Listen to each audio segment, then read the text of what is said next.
Música en 35 milímetros es el espacio para conocer un poco más sobre las bandas sonoras, los compositores, la música en los géneros cinematográficos, las tendencias y las famosas sagas en el cine.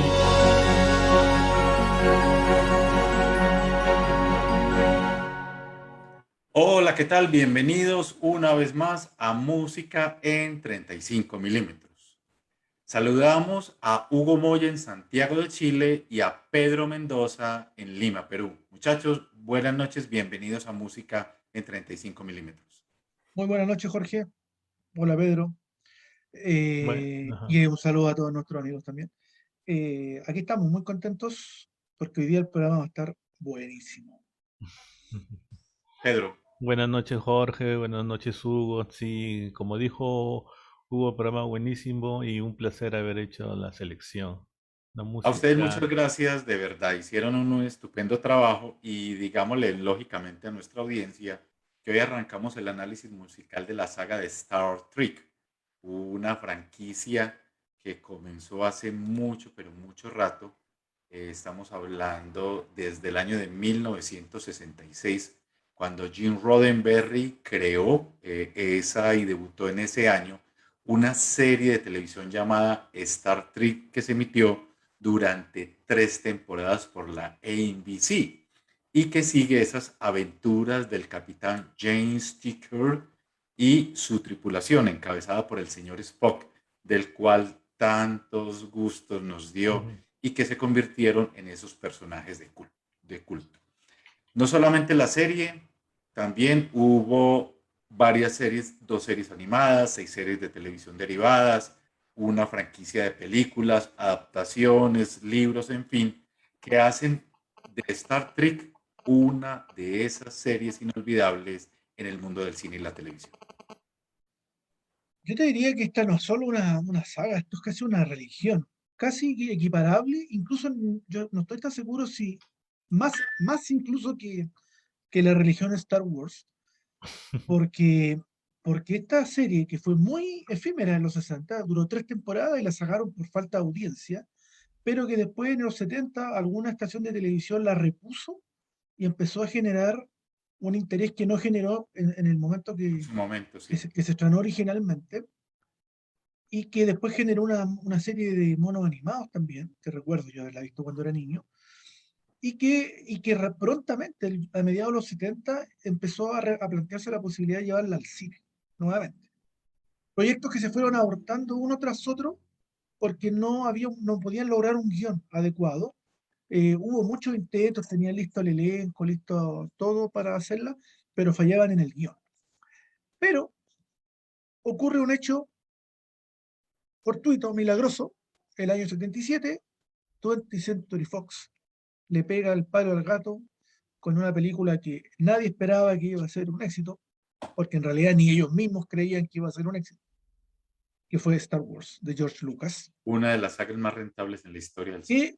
que generó que todos los estudios, excepto uno, empezaran a responder a este fenómeno. Ya dije en algún momento que Universal con Batalla más allá de las galaxias, Disney con el agujero negro, Black Hole. Black Hole, eh, Paramount con Star Trek, MGM, United Artists con James Bond va al espacio, o más conocida como Moonraker. Moonraker, Ajá.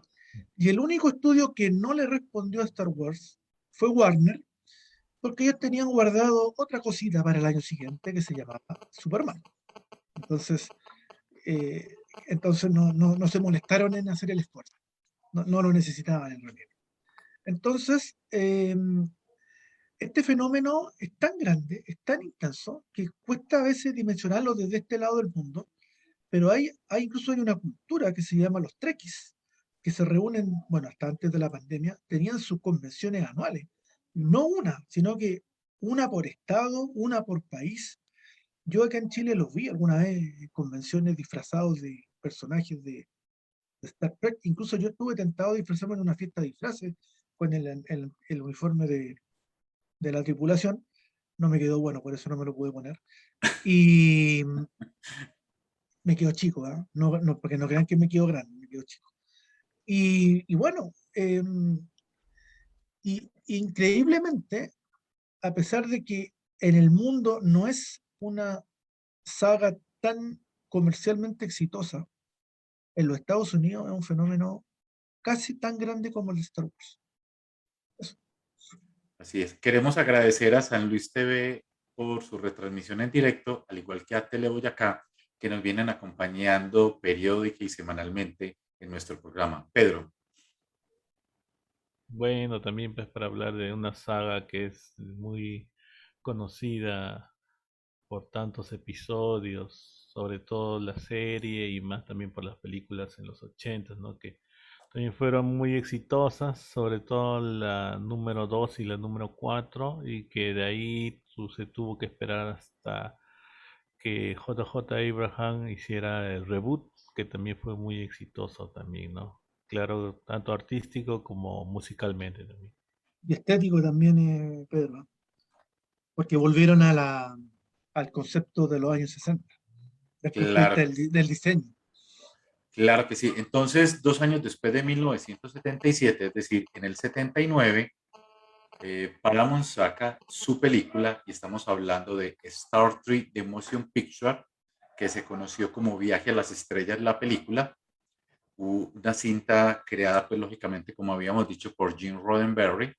Fue la primera película de esta serie basada, lógicamente, perdón, de esta franquicia basada en la serie de los años 60. El director fue Robert Wise, con un guión de Alan Dean Foster y Harry Livingston, que no aparece mucho ahí dentro del el desarrollo propio del guión. Y de aquí arrancó una franquicia, una saga muy interesante de películas. Esta cinta que tuvo la banda sonora de Jerry Goldsmith, eh, yo creo que independiente, yo sé que aquí vamos a hablar de la saga, pero esta película, por todas esas expectativas que ustedes mencionaron, tanto Hugo y como Pedro, creo que no fue muy lo ideal en su momento. Una película demasiado lenta que nunca avanzaba como en sus procesos. Pues es así, cierto. Yo la recuerdo, la vi una vez y ya con eso tuve para no volverla a ver. Pero en el 2002 hubo la versión del director, ¿no? Que la vuelve un poco ágil, la mejora bastante, sobre todo también los efectos especiales, pero sí sigue siendo bastante densa. Y la película en realidad fue un fiasco. Como fueron fiascos casi todas las películas que fueron respuesta a Star Wars en general. Pero, pero acá había una cultura detrás. En la otra no había eso. Entonces el dolor es más grande. La caída es más dura, es más dolorosa. Pero hay que reconocer una cosa.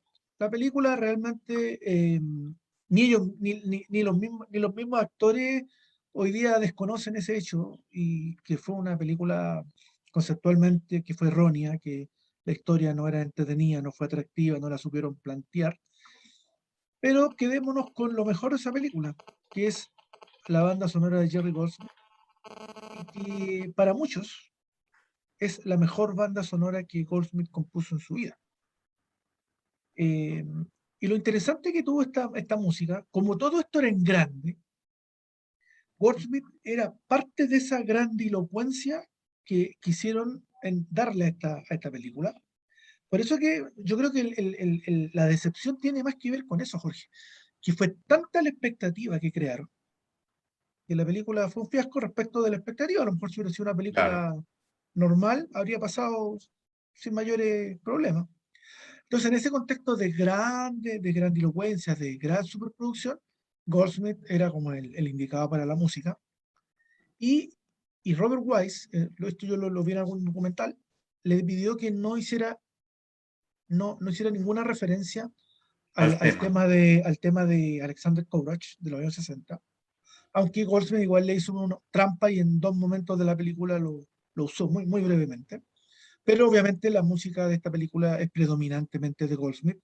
Y curiosamente este tema, a pesar de que nunca ha sido más influyente que el de Courage, sí tiene un lugar importante yo diría dentro de las músicas conceptuales del cine, porque finalmente se logra igualar en algún momento con el tema de Courage. Ahora, musicalmente es mejor, yo creo, melódicamente es mejor, pero el de Courage es más místico, más emotivo quizás que el de Goldsmith. Pero avanzada la saga, por lo menos esta saga, de la Sí. tripulación original y la de después de la nueva generación, la del Capitán Picard, fue bastante devota de Goldsmith en términos de su tema. Y lo que Goldsmith hizo muy astutamente cuando vuelve en la quinta es no obviar ese aspecto y la incorpora a su tema, la fanfarra inicial del tema de Alexander Courage. Bueno, No ¿por acá, qué no, en lo que vamos por a qué no escuchar ahora vamos, no. vamos calentando de una vez los oídos de las personas que nos están escuchando para, hicimos un primer bloquecito con los temas de esa primera película que fue compuesta la música por Jerry Goldsmith.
Ahí estaba Goldsmith con todo su talento creativo para cuando llegó para esta película. Pero estaba leyendo a nuestro querido amigo Hugo, estoy hablando del cual nosotros tenemos como la oportunidad, que es Jay Southall, y él en una entrevista que resume dentro de su análisis de la música, dice que a Goldsmith no le gustó mucho el trabajo de esta producción.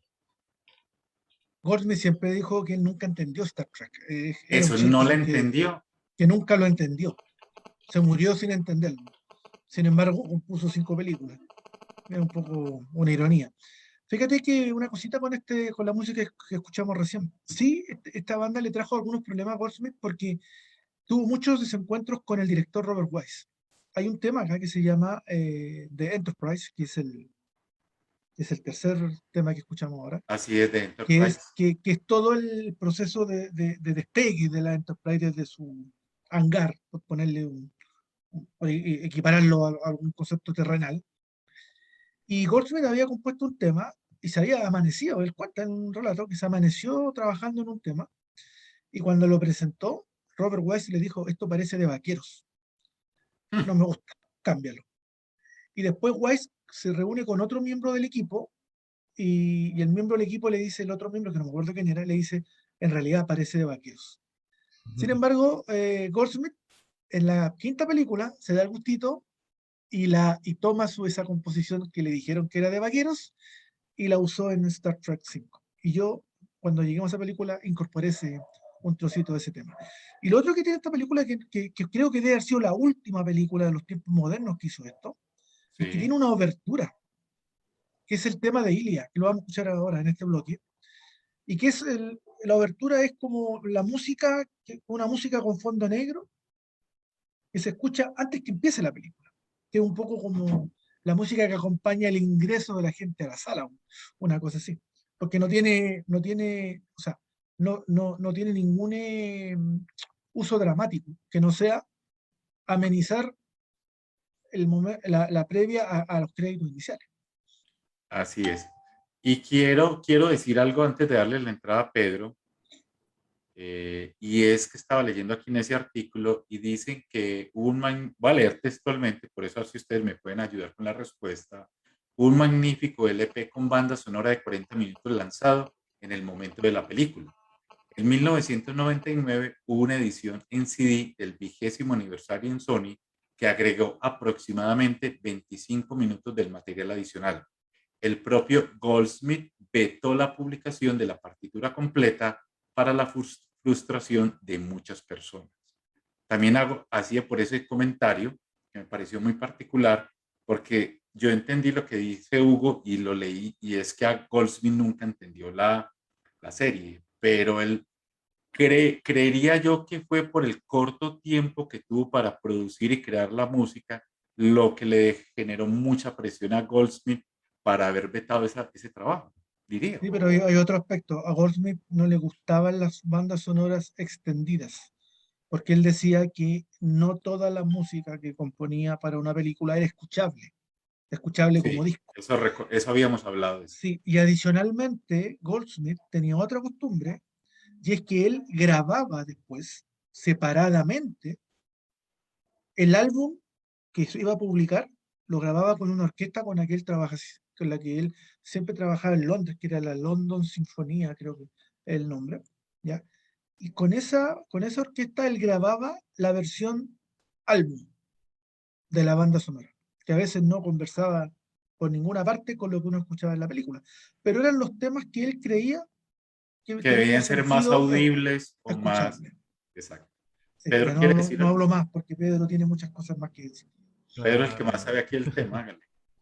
No, del álbum, sí, pues, para mí es la mejor banda sonora de Jerry Goldsmith, la que tengo el vinilo, que tampoco no ha sido fácil de conseguir, pero creo que es una de las pocas películas de que Goldsmith hizo prácticamente a ciegas, ¿no? Porque compuso la música sin que siquiera la película haya sido terminada de filmar o inclusive editada, ¿no?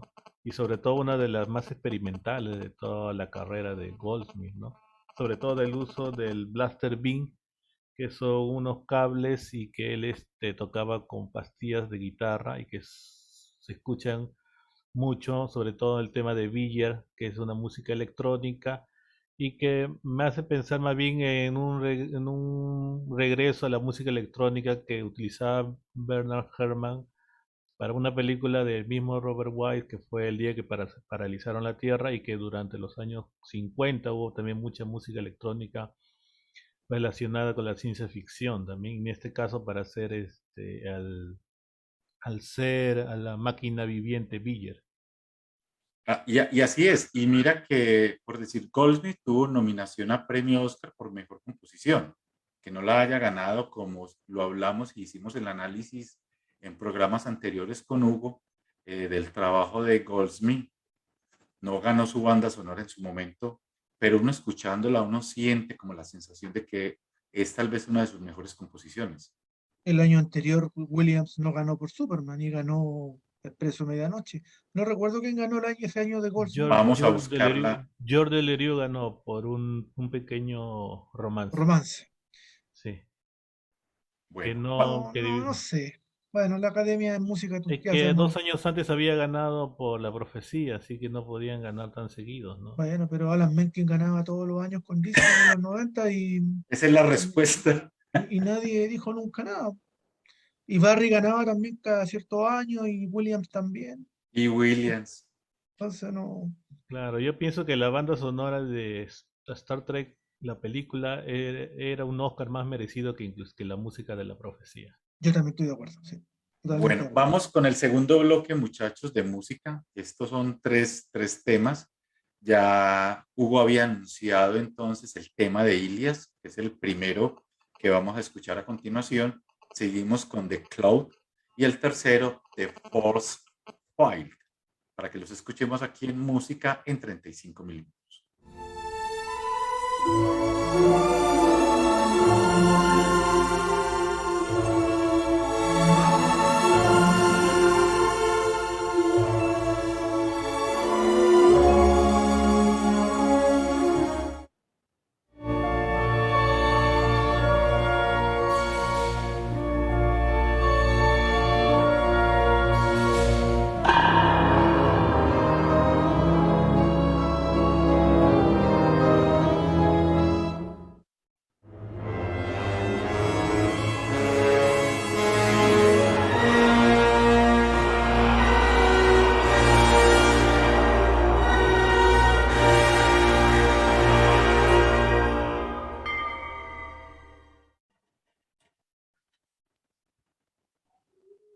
sus opiniones. lo más misterioso que he escuchado de Jerry Goldsmith en toda la filmografía, ¿no? Que he escuchado bastante música, inclusive uno de los mejores temas de amor también del gran Jerry. Y, y en este caso sí me gusta la segunda edición del disco, del vinilo, que es la versión extendida. No, más bien hay una última edición de tres CDs que ya tiene demasiada música para mi gusto. Mire, Yo yo creo que creo son que cuatro. Goldsmith era un genio en su momento, Pedro, y él estaba, como les había dicho, como en la cima de su creatividad y de su carrera en ese momento. Es que ese Y era el momento en que estaba él, Williams, Barry, Morricone y lo que hemos Jarry hablado, en la exacto. punta, sí. Y hay un tema que es porque la música tiene mucha profundidad, como en la forma en que fue concebida por Goldsmith y sobre todo que fue un logro muy importante por los efectos especiales que tú dijiste, por la limitación de lo que se encontraron en cierto momento, para tratar como de organizar mucho las secuencias que coordinaran precisamente con la música. Y eso le permitió lógicamente a Goldsmith tener mucha presión antes de entregar su proyecto final a pocos días, lógicamente, del estreno de esta música y de esta película. Hay muchos críticos que consideran este trabajo y lo definen así, que es una sinfonía espacial. Y la verdad que le encuentro razón, porque la música, si tú la escuchas aisladamente, te sugiere eso, esa profundidad, lo que decía Pedro, ese misterio galáctico. Es un concepto distinto. A pesar de que tiene sus momentos de acción, es una banda bastante más conceptual que efectiva, efectista. Claro, de esta película vamos a cerrar con los últimos tres temas. Estamos hablando de Spock Walk, de Medley y A Good Start, que hacen parte, perdón, de la selección que ustedes han compartido. Vamos a escucharla acá en Música en 35 milímetros. Y esto nos permite, lógicamente, ir cerrando como este primer capítulo de la primera banda sonora, lógicamente, de la cinta de Star Trek, música de Jerry Goldsmith.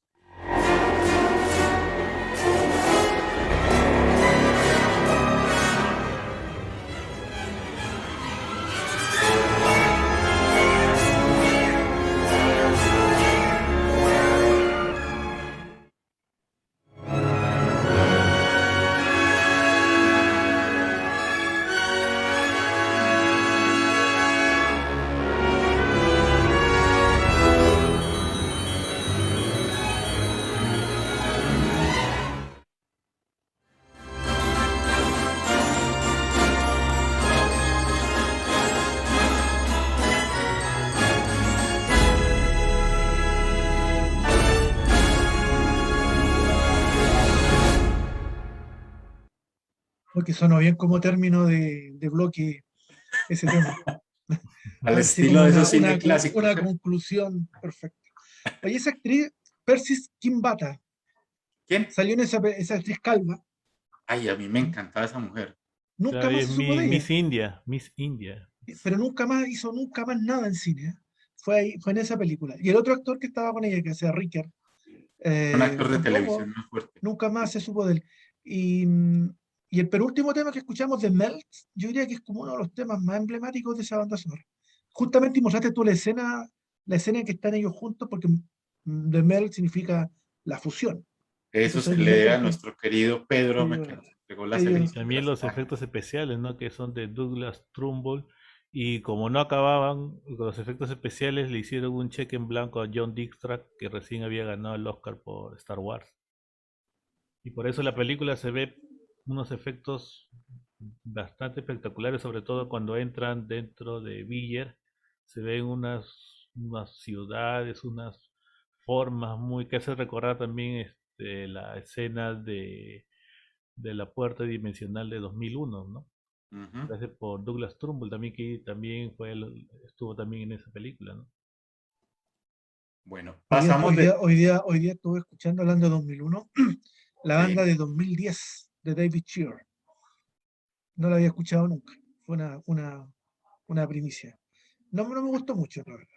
Pero yo me acuerdo que había detrás de cámara de 2010 y pasaban el videoclip todavía de la película y me acuerdo del Discovery dando vueltas. Ah, Bueno, sí, claro, estábamos en esa época, sí. pasamos a la siguiente película de Star Trek. Estamos hablando de La ira de Khan. Igualmente ya la película en sí mejora mucho el rendimiento y el contenido propio de la primera película, que fue muy lenta, pues y uno se queda como esperando a ver qué va a pasar. Sí, Y fíjate que, Jorge, sí, yo estoy hablando, no que sepa tanto, si yo me compré las películas y tengo los documentales de apoyo, por eso que hago tanto, hago algunos comentarios sabrosos, perdón, sabrosos, como dices tú. Después que fracasa Star Trek y se convierte en un estigma, porque se convierte en un estigma de un fiasco, en el fondo, Paramount todavía le tenía fe al proyecto y llaman a Harv Bennett. Harv Bennett es un productor televisivo que nosotros que cuando éramos niños lo veíamos en todas las series que veíamos en la televisión. El La hombre Mujer nuclear, Biónica, El Hombre Nuclear, El Hombre Increíble, es película importante, serie importante, producción Harv Bennett. Y lo llaman los ejecutivos de Paramount, esto en el 80, 81, y le preguntan si había visto Star Trek. Y le dijeron, ¿qué te pareció? Y le dijo, aburrida, lenta. ¿Ya? ¿Y tú crees que podrías hacer algo con... Le dan una cantidad de millones de dólares, pero era mucho menos que lo que habían gastado en la primera película. Y Harv Bennett, que era productor de televisión, le dice, ustedes no se pueden imaginar lo que yo podría hacer con esa plata, que era un presupuesto súper reducido. Y él toma el control de la saga y lo toma Pedro hasta la quinta, ¿cierto? Hasta la quinta él tuvo el control de Star Trek. Y, y toman la decisión de hacer varios cambios. Primero, volver al origen, lo más posible al origen. Y de hecho se basan en un capítulo se basan en uno de los capítulos de la serie de los años 60 donde aparece Khan, interpretado por el mismo Ricardo Montalbán. Ricardo. ¿Sí? Y además toman varias decisiones. Como el presupuesto era chico y no había muchas posibilidades de traer de vuelta a Goldsmith, aunque no le interesaba traer de vuelta a Goldsmith, para ser bien honesto, traen a Sí. un joven compositor que había hecho esta película de Universal, Batalla más allá de las galaxias, que no tenía mucha historia y que se llamaba, porque ya falleció, James Horner. Y aquí Horner hace su gran debut en las grandes ligas. Ahora, lo interesante de este hallazgo, porque fue un hallazgo, es que para ser un hombre tan joven y ser su primera banda sonora, hizo un trabajo espectacular, espectacular. Y lo otro que le pidieron, se hacía cero referencias al tema de Goldsmith y traer de vuelta el tema de Alexander Courage. Y eso sí que Horner lo hizo, pero además Horner fue capaz de construir una banda con muchos leitmotiv, para la Enterprise, para Spock, para distintas situaciones. Y realmente la película, siendo una película bastante más austera que la primera, resulta bastante más entretenida y bastante más del gusto del público. Y sin querer, porque yo creo que esto no fue planificado, se convierte en el primer episodio de una trilogía que empieza en Star Trek 2 y termina en Star Trek 4. Pero insisto, creo que cuando hicieron Star Trek 2 no estaba en la mente de nadie que este iba a ser el episodio 1 de una trilogía. El destino Claro. hizo que fuera avanzando. Y a eso le sumamos también, Hugo, que aparte de reducir los presupuestos no solamente en el compositor, sino en el tema de efectos especiales, en un montón de cosas, lo que permitió que esta fuera mejor recibida por los espectadores y funcionara mejor, más o menos en taquilla, pero con la gran ventaja de que como los costos fueron menores, permitió tener una mejor rentabilidad. Yo tengo la impresión que para los Trekkies duros, para los Die Hard, esta es la mejor película de este equipo, de este team. ¿Ah? Sí, Yo que no soy un Trekkie, a mí me gustó más la cuarta, que fue una sorpresa. ¿ya?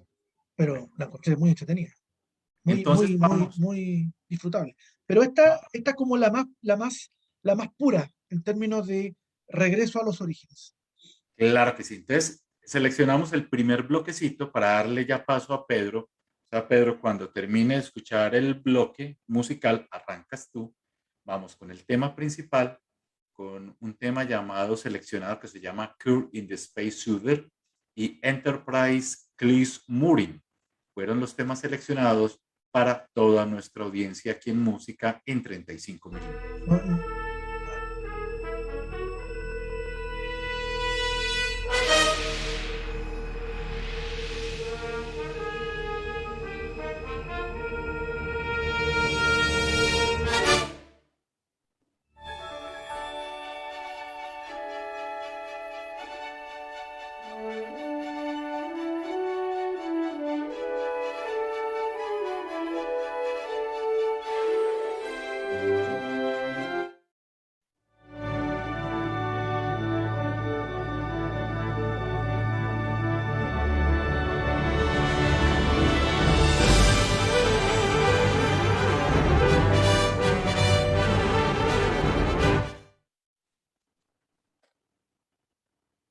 Claro, y también otro factor importante para el éxito de Viaje a las Estrellas 2 fue la inclusión del director, ¿no? Nicolas Meyer, que había hecho en el año 79, había dirigido la película Los Pasajeros del Tiempo, que también se conoce como Escape al Futuro, no, y Malcolm que McDowell. hizo creíble una historia de H.G. Wells.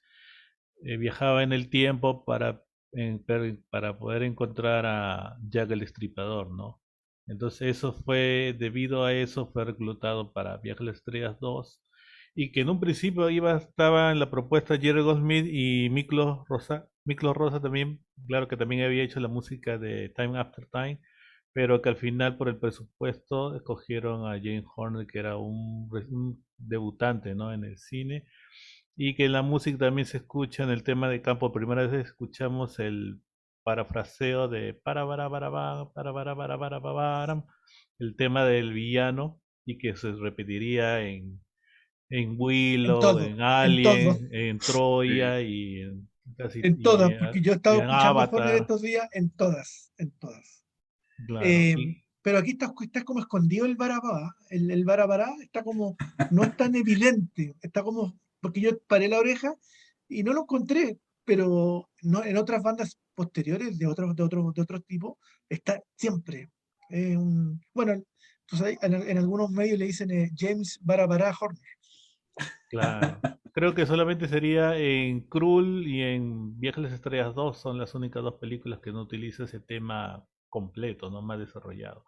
Pero yo creo que fue una respuesta de Jim Horner por el tema Klingon, ¿no? Que escuchamos también de Jerry Smith, que también se utilizó por primera vez y que de ahí se repetiría en la serie, en la nueva generación y en Viaje a la Estrella 5, y también en Primer Contacto y en Insurrección. Una pregunta que les hago, En todas está. muchachos. Revisando ahí, el trabajo es de 45 minutos más o menos de Horner. Se pensó en hay una reedición o algo donde Sí, esté salió hace ampliado su poco. trabajo. Sí, ¿Cómo? Salió hace por poco. primera vez ha ¿Sí? salido Yo en te saqué de ahí este los año. temas. Sí, de ahí saqué estos temas, Jorge. De hecho, Ah, Y la música es muy ese, buena. el segundo tema que escuchaste era un inédito. No estaba en los discos anteriores, estaba en se demoró este. mucho para salir Prácticamente ese un trabajo. disco entero de música y que no se escuchó desde 1982. Sí. Sí, No, fue exacto. de lo Esa era mejor la que ha pregunta. salido.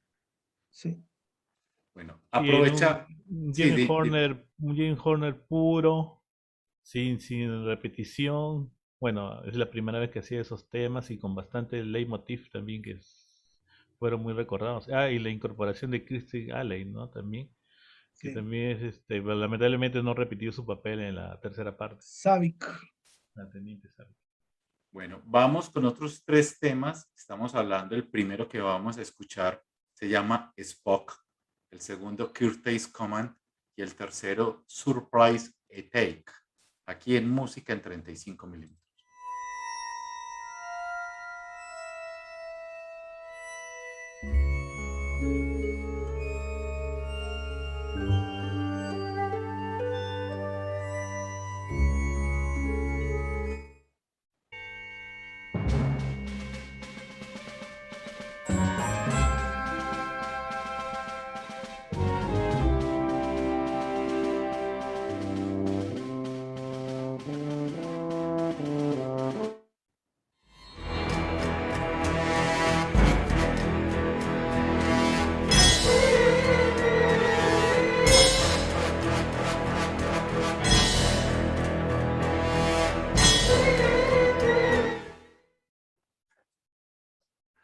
Esa imagen de Ricardo Montalbán, uno por esa época uno está acostumbrado a verlo muy elegante como el señor Rourke.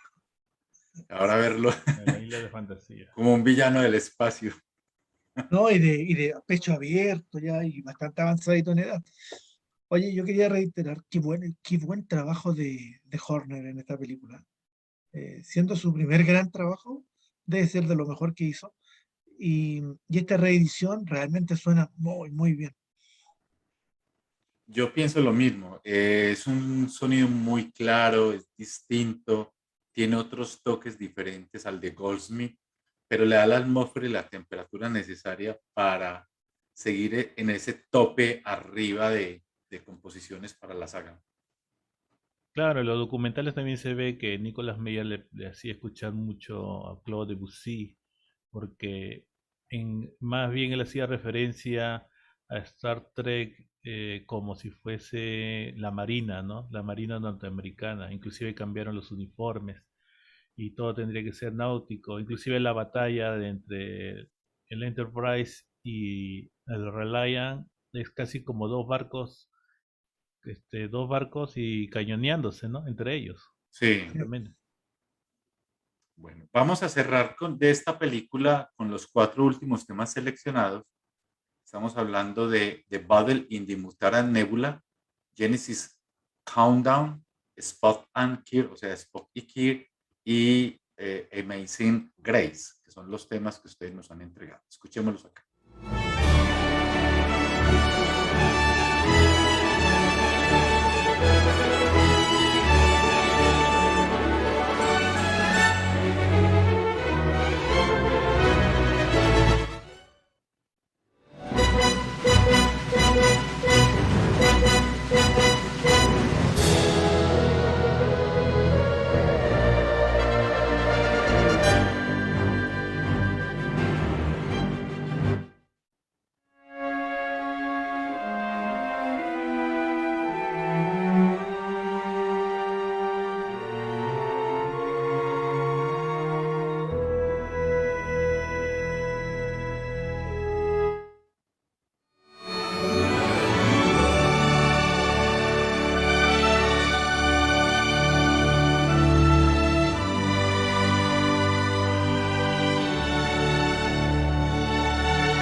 Muchachos, ese último tema, ustedes me lo pueden, porque es muy, es un tema muy ¿Usted, usted, americano. usted no vio esa película, don Jorge? Claro, esa no es la de, espéreme, a ver, Bueno, ya han pasado 40 años, podemos contar. Muere Spock en la película. Y esa es la música que le ponen en el funeral. ¿en dónde? Cuando, ¿En el funeral? sí, Sí. de hecho, esta música no es de Horner. Yo la Eh, puse por el El feeling. factor emotivo del momento, porque en realidad, como Horner, que viene tocando el tema muy ligeramente y de repente mire toda la orquesta y se te paran los pelos, porque es súper triste el momento. sí, No claro. sabíamos que era una trampa para la siguiente película. Pero bueno, en ese momento, y como insisto, yo creo que ni ellos mismos tenían en su mente que iban a hacer una secuela de esto. Entonces, eh, fue un momento muy emotivo. Pero Claro, si tú querías una explicación, le pusieron, como dice Jorge, o sea, perdón, Pedro, el tono naval probablemente sea una música cuando muere algún marino y lo tienen que despedir en una embarcación, en una nave, en un buque, probablemente usarán esa música. No me imagino otra explicación. claro que sí. Ahí tenemos pendiente, y este es uno de nuestros trabajos que hay que hacer, eh, Jane Horner. Hay que hacerle un buen trabajo a Jane Horner. Eso Ha tiene su hecho, tiempo, Jorge, tiene su tiempo, eso no, ese no es es fácil. creería yo que lo podemos ir haciendo con despacio. Me parece que fue un gran compositor y tiene temas inolvidables. Pasamos a la siguiente película, muchachos.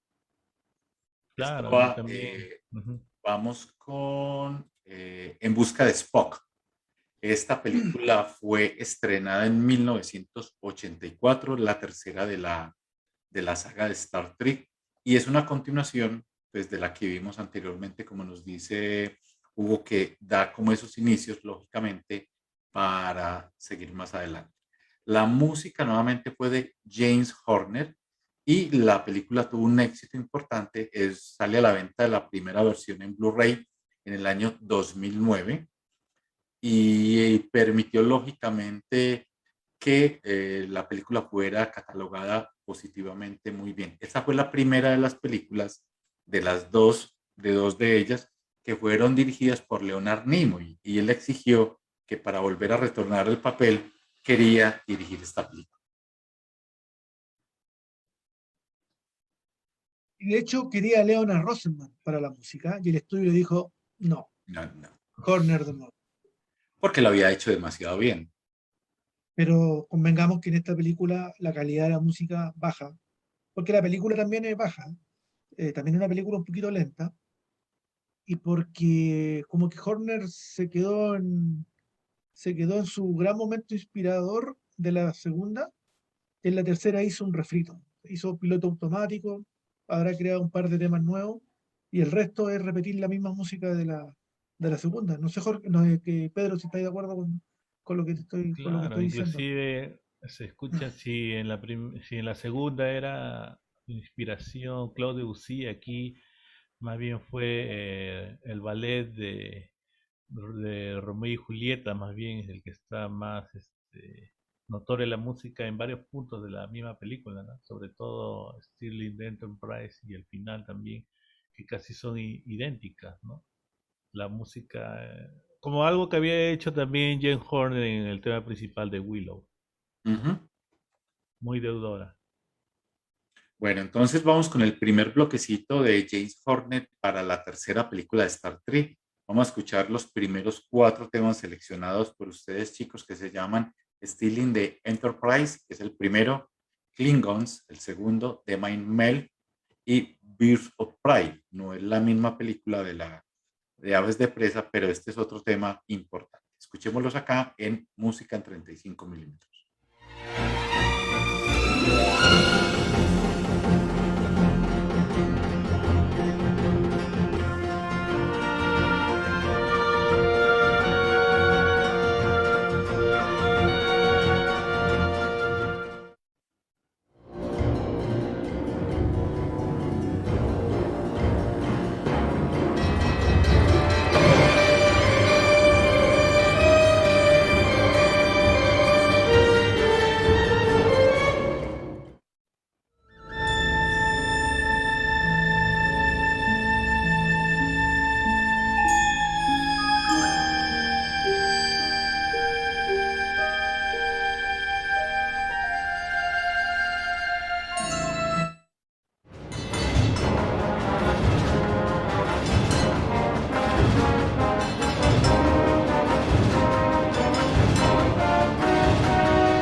Se nota inferior, ¿ah? Muy notorio el cambio, ¿Sería el por el cambio, tiempo o algo no para... lo sé. O porque ya no tenía la motivación, ya estaba consagrado, ya había hecho el gran trabajo. Y como suele ocurrir, cuando te va bien con la primera, repite. Equipo que gana, repite, ¿o no? Sí. Claro, ¿Mm? además que en el 82 hizo Star Trek 2, en el 83 hizo Krull con la Orquesta Sinfónica de Londres y creo que esas son las... Krull más que todo es una de su primera obra maestra de Jane Horner, así que llegaba para 1984, llegaba con un vacío creativo. Sí, claramente. Acá, por ejemplo, que tengo el vinilo de la 3, que más siempre de niño siempre me gustó la batalla entre el ave de presa Klingon y el Enterprise. Esa colección que de tener Pedro Hugo de ser impresionante. No, Sí, claro, por supuesto. Sí, lo único que yo siempre me quejo de los vinilos es el espacio. Entonces, la música es muy acotada en términos de cantidad. Es lo sí. único, ¿no? Pero me parece súper bien y súper destacable el gusto de Pedro por coleccionar vinilos. Encuentro, sobre todo que Y, no hay tanto donde encontrar, no hay donde encontrar donde escucharlos tampoco. No hay mucha venta de tornamesas y tornamesas de buena calidad hoy día para poder escuchar. pero sabes que, Hugo, aquí en nuestro país, y yo creo que se está viendo en Estados Unidos en gran parte, es nuevamente como el resurgimiento del vinilo. He visto muchos, ahora Está de están moda. produciendo muchos, sí.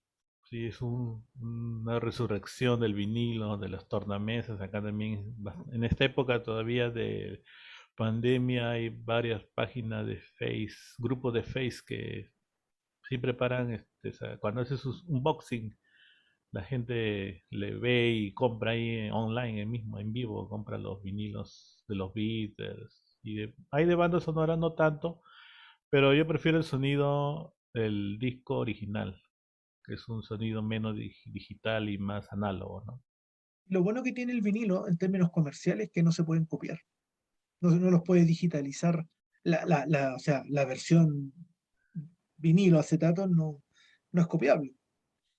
Y acá en No, Perú no es ha pirateable. habido buenas reimpresiones de vinilo. Acá en Perú hay, bueno, me acuerdo mucho el sonido de violines en el regreso del Jedi, y que en CD o en las últimas ediciones remasterizadas ya no se escucha esa banda de los violines, sobre todo. No, eso Ah, ya pero muy no. interesante. Ese, Pero y solamente vale se la escucha pena. en el vinilo, nada más se escucha. Bueno, para ir cerrando este capítulo, muchachos, vamos con la selección de los últimos tres temas de esta banda sonora, que hablaremos de Keitra Ritual, el título final y en la búsqueda de Spot. Fueron los temas seleccionados para toda nuestra audiencia.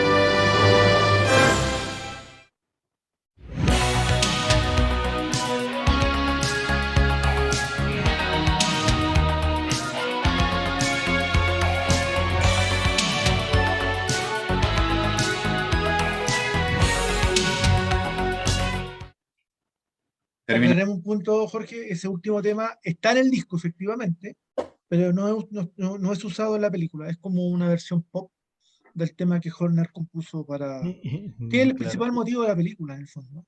Claro, y que yo tuve el vinilo desde niño, me acuerdo, y recién último descubrí que había en un compartimiento secreto tenía el tema de Spock, porque son dos discos, y encontré el segundo disco, una cara está vacía y en el otro lado está el tema de Spock. Y dije, ya, pues, después que salí, porque en esa época no había CD, pues estamos hablando más o menos del año 85. 84, 85, sí, Claro, efectivamente. 85 acá llegó, y recién casi más de 10 años sin saber que había ese disco entero, ¿no? Y así también encontré varios discos extras en Encuentros Cercanos del Tercer Tipo también, ¿no? Que tienen el tema de Encuentros Cercanos o el tema de Spock en un disco aparte, ¿no? Pero que es muy bueno en esa época, sobre todo que había bastante música y muchos temas especiales, ¿no? Sobre todo en Star Trek y en Star Wars también, ¿no? Y en varias películas, pero que no, eso sí, no tengo esos discos. Bueno, nos da para la última película, muchachos. Estamos hablando de Regreso a Casa. No, la verdad es que ese nombre es el nombre inglés, porque en Latinoamérica eh, pasó algo muy curioso. No sé si fue en Salvar la Perú, Tierra. sí, no sé si en Perú o en Colombia pasó, pero aquí en Chile, en ninguna parte decía Star Trek. La película se llamaba Misión Salvar la Tierra. Y yo me recuerdo que en ese año Star Trek 4 de Voyage Home había postulado a varios Oscar, Oscar técnicos. Y me llamaba la atención que Star Trek 4 no se hubiera estrenado en Chile. Y de repente veo un póster y se llama Misión Salvar la Tierra. Pero lo divertido es que estaba Kirk, estaba Spock. Y no caí a la primera, hasta que después me di cuenta que en realidad era Star Trek 4 y que fue una gran sorpresa en realidad. Una gran sorpresa. Una película muy entretenida, totalmente atípica en todos los aspectos. Entre eso es la música. Por fin, Leo, bueno, Eso te iba nuevamente a le decir. ofrecieron, nuevamente le ofrecieron a Horner volver y esta vez dijo no. Y ahí Nimoy llamó a su amigo Rosenman y le dijo, es ahora o nunca. Oh, nunca. Y, Sí, y señor. lo hizo, y lo hizo. Es una banda sonora muy cortita, muy carente, sin leitmotiv. salvo el de las ballenas. La verdad que encuentro que es una banda sonora que se escucha bien, pero que no suena a película de Star Trek. Yo creo que todas las tres anteriores sí suenan a película espacial. No, esta película, bueno, es que en realidad esta película no ocurre en el espacio tampoco, entonces puede que tenga que ver con eso también. Bueno, Sí, una entonces, película, claro, una película muy fresca, muy exitosa. Me acuerdo cuando iba al cine, la fui a ver como 3 veces, intenté verla 3 veces, pero siempre había una cola kilométrica, porque la gente salía feliz y contenta, y aparte que es una de las pocas películas que no tiene un villano y que es un tema muy ecológico, ¿no? Sobre todo salvar a las ballenas de la extinción. claro, y fue de las que venían, fue la película más taquillera. Y eso, pues, usted sabe que a los productores eso es lo que más les gusta. Escuchemos los primeros 4 temas que se han seleccionado para ella con el Hagamos una título, advertencia a nuestros amigos, que vamos a escuchar por algo favor. completamente distinto, que no tiene nada de espacial, y que bueno, créense su juicio, pero es algo completamente distinto a lo que veníamos escuchando. Vamos entonces con ellos.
Fíjate que es tan poca la música que tiene la película, que para poder llenar el disco tuvieron que incorporar ese tercer tema que es un tema pop, que en realidad es música diegética, porque es una escena en que van en un bus y va un Market joven Street. escuchando, va escuchando en una radio a todo volumen la música y no la quiere apagar, y le piden que la apague y no la quiere apagar, y de repente Spock lo toma del cuello y lo, lo anula, digamos, ¿no? Y La ahí llave apagan de, la la música. llave de cuello vulcana. Sí, una cosa así. Sí. Pero Claro, música pero diegética. sí, tuve que buscar la versión extendida para poder encontrar temas más Sí. melodiosos y que, como dije, también la película, esos temas más pop son del grupo Yellow Jackets, que también tiene varios temas para completar la música y para estar más en onda de los años 80, ¿no? Como había bastantes Sí. películas de ciencia ficción, también recordemos Cocoon también tiene varios temas así Es rap, medio ¿no? tipo Irving, Pop. Berlin, Irving de, de los 30 por ahí, una cosa así, bien, música de salón. Uno podría decir que de estas sagas, de las que hemos podido analizar, hay un acierto en los compositores, menos en las de Marvel, donde era muy distinto, pero todavía no hemos escuchado ni hemos hecho el análisis de Star Trek, que tiene prácticamente un compositor, pero en esta la calidad de la música ha estado muy bien, tal vez por encima de las mismas películas como tal, y creo que ese es uno de los aciertos que tuvieron. Claro, y tanto que hablamos de la 4 y la primera película y la cuarta fueron las únicas que estuvieron nominadas a mejor banda sonora. Sí, es La, verdad. Leona Rosenman estuvo nominado, tienes toda la razón. Era uno de los Oscar técnicos. Ah, una cosita que quería comentar. En el primer tema que escuchamos en el bloque estaba el tema de los créditos iniciales, pero en el disco extendido que menciona Pedro hay una versión alternativa de créditos iniciales que era íntegramente el tema de Alexander Courage, que finalmente no lo ocuparon. Ujú. claro. Cerremos entonces con estos últimos 4 temas de Star Trek 4.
Cerramos bien el capítulo ahí. Sí, no me gustó mucho, nunca me gustó mucho el tema que el Rosenman compuso para los créditos iniciales y después para los finales. No, como que no encaja con el estilo de las otras tres películas y de la siguiente.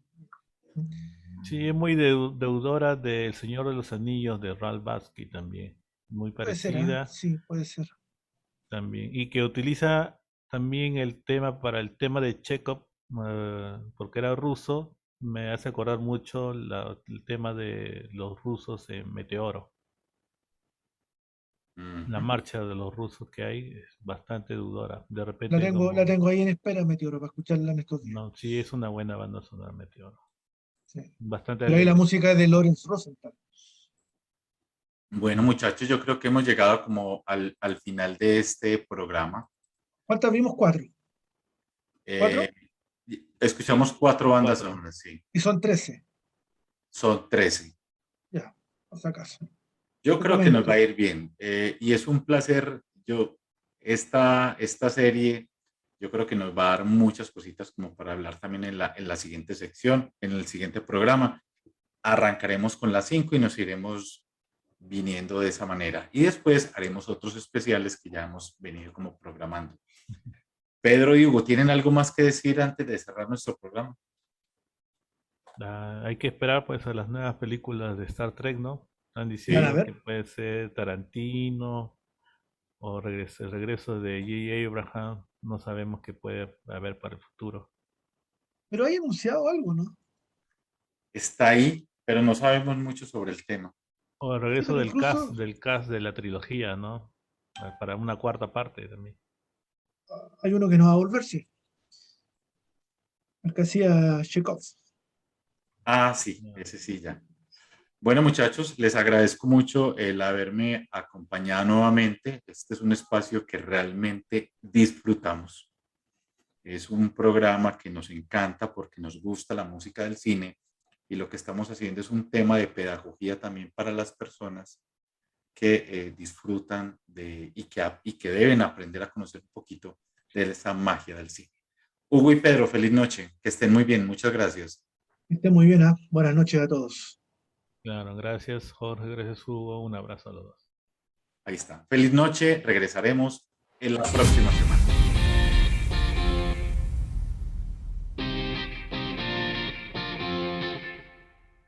Te esperamos todos los martes a las 7 de la noche en Música en 35 milímetros, un espacio de bandas sonoras, la cara online del séptimo arte para conocer un poco más sobre la música en el cine.